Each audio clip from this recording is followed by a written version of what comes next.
Este primeiro traballo de Pés de Lán contén como 3 partes. O CD coas músicas, hai un libro e tamén hai un DVD. O bon que ten é que tes un CD onde salen as músicas que ti podes poñer. O repertorio está composto por temas galegos e portugueses. Son temas tradicionais. Ademais ten o DVD, non? Que se ven as imaxes dos nenos ou, bueno, da xente bailando, non? Como se fan os bailes, como están divididas as partes, as estruturas, todo, os pasos, como se pode facer todo. Podes aprender todas as danzas que despois vas bailar cando escoites a música. Ai, que vida é a nosa, dar beixitos, dar abrazos. O libro contén ademais partituras e os esquemas rítmicos para poder ser tocadas, interpretadas por calquera músico, profe incluso. Ten unhas ilustracións que as fixo Xoán Vaz de Carballo.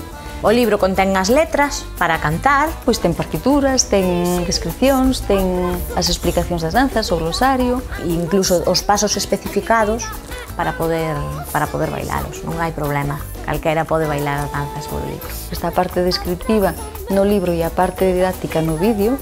É un traballo tamén bastante aceitado para o público familiar, para bailar cos fillos ou coa familia. E sale o grilo, hai dos eu grileiro, chamade a mí, que eu serei gaiteiro.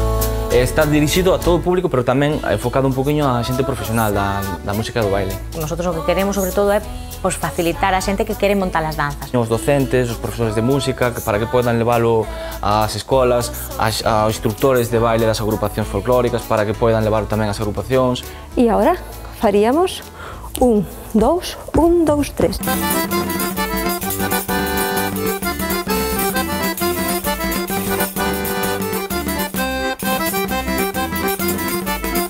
Colabora con nos Guadi Galego. Tamén participou no inicio deste grupo. A instrumentación tamén de Pedro Pascual. Que además de músico que tocou, é o produtor do disco. Celina da Piedade, que é unha das que iniciou este proxecto en Portugal. Agardando a súa promesa. Creo que é moi necesario un traballo como este porque nos tiñamos esa asignatura pendiente, que era facer bailar o público. Investigar, ver de onde veñen as cancións, ver se teñen danzas, se non teñen danzas, para que sirven as danzas.